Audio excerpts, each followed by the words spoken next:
Hey, I'm Justin, and right now we're going to speak about if you want less sadness. See if this hits home. And that is, what is sadness, right? It is you being stuck. You psychologically zooming in and creating importance around a specific topic. Now, hey, I get it. Sometimes people pass away, a flood may take away the house, etc. Things happen, and not everything is pleasurable. That's just the fact. But can we slow down? Can we slow down, zoom out, pause, right?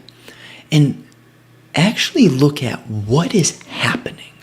What is really happening on a precise level when someone becomes sad, right? I give you a few examples. The examples are irrelevant. The bottom line is that there is a process in which sadness consistently occurs through, right? And that is to pause and to see that we are the ocean, not the individual waves in the ocean. When we get swallowed by an individual wave, which we could label sadness, then we feel sad, don't we? But if we can zoom out, realize that we're the ocean, not the specific wave of sadness, then we can learn through noticing that movement of sadness within us. And that's what we're talking about here. To be sad is to zoom in, scope, and overemphasize one aspect to your life. But if you have the awareness to pause, watch the sadness the moment that it arises, you're going to naturally find intelligence through watching how emotion and thought work. Because we have on average, like 80,000 thoughts a day. That's a lot. Point is that thought and emotion can deter you. It can drive you. But is there a drive so much more real than emotion and thought? Is there a drive so much more real than emotion and thought? So let's go into that. As to be sad, to be angry, to be lustful, to use that as fuel. Sure. I'm not saying you can't. I'm not your authority. Not me. Bottom line is, what is intelligence? Is intelligence contrasting to sadness, emotion, lust, anger, greed, envy? I feel that it is, right? Isn't intelligence to see what is on a grand level? Isn't wisdom to have the capacity to consider all variables at play, not just one wave, right?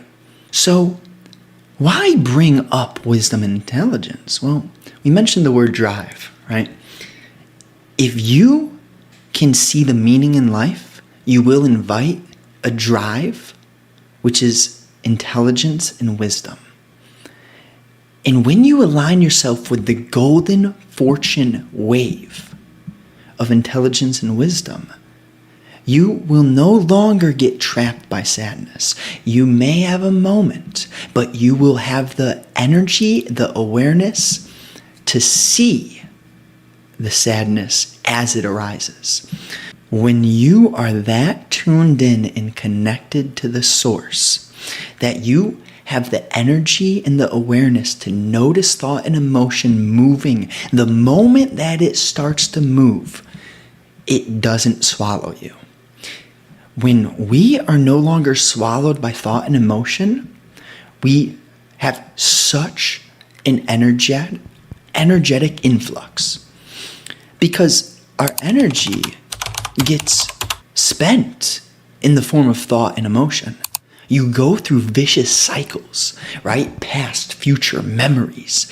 Did she say this? Is he thinking this? Blah, blah, insecurity, fear, etc. All that energy, it's not a wise investment of energy. It's not. But if we can start to do the work, feel that energy is very much fundamental to everything that we do in life, right? We're human beings, there's other human beings, there's animals. What do we do on a daily basis? Whether it's for your career, your intimate connections, school, you talk to other people, you meet other human beings. So what if through connecting more to the source, through doing the work which I'm mapping out, the quality of our relationships begin to become more in sync, more rooted in wisdom and intelligence.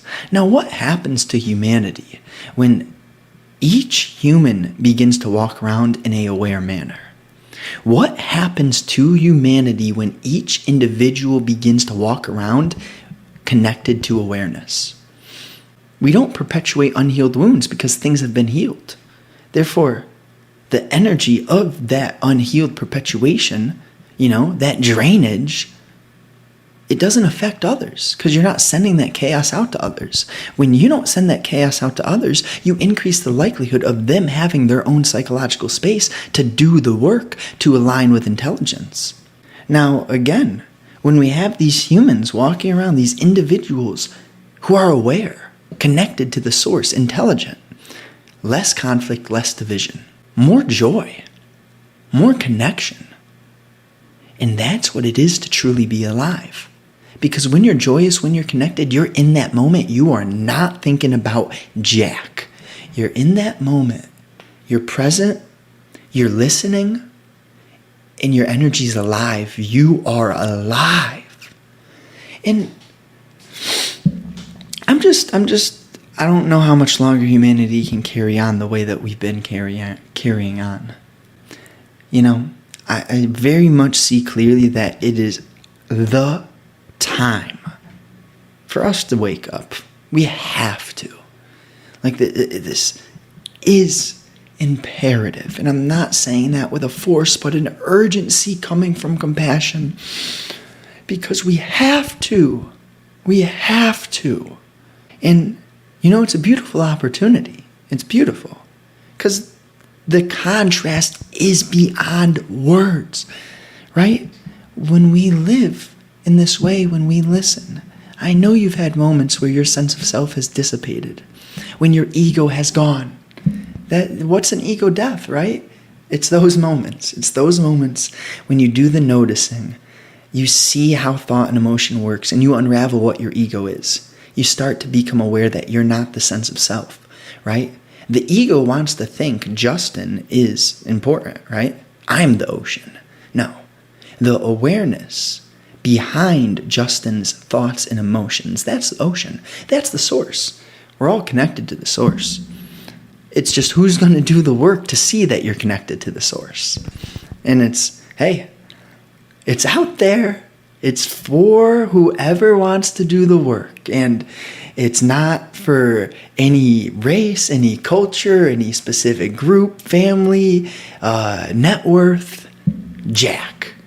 Every single human has the capacity.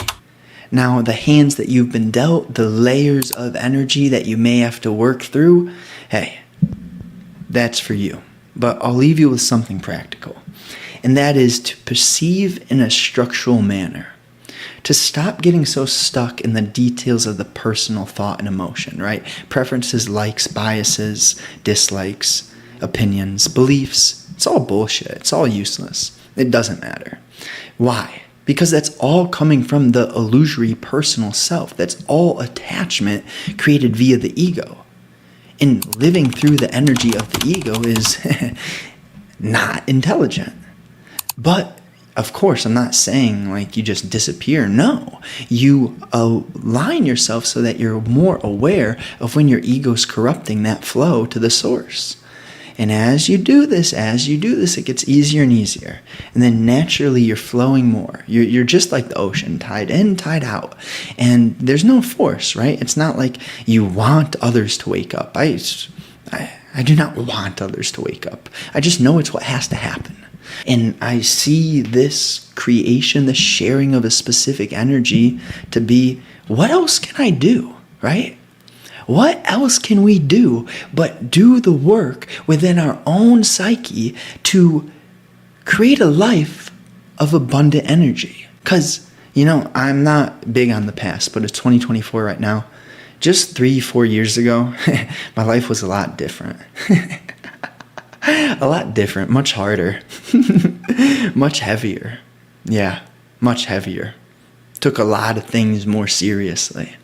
And let me say that, when I say that I took a lot of things more seriously, I've never been doing better materially in my life than now. So as you walk the spiritual path, your energy attracts material abundance. Your energy makes your real life easier. That's what I got for you. That's the bottom line. And I know at least one of you are ready. I know it. And no attachment, but let's go.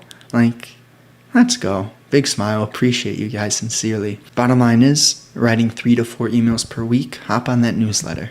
You'll get a free masterclass, the next free lead magnet, which is pretty much feeling comfortable in your own skin. That'll be out within, I'm not going to put a deadline on myself, but all the writing's done. All I got to do is edit it, build the landing pages, do a few technicals. So I got that coming up for you soon, and let's go! Come on now, let's do the work. Have a wonderful day. Sleep well.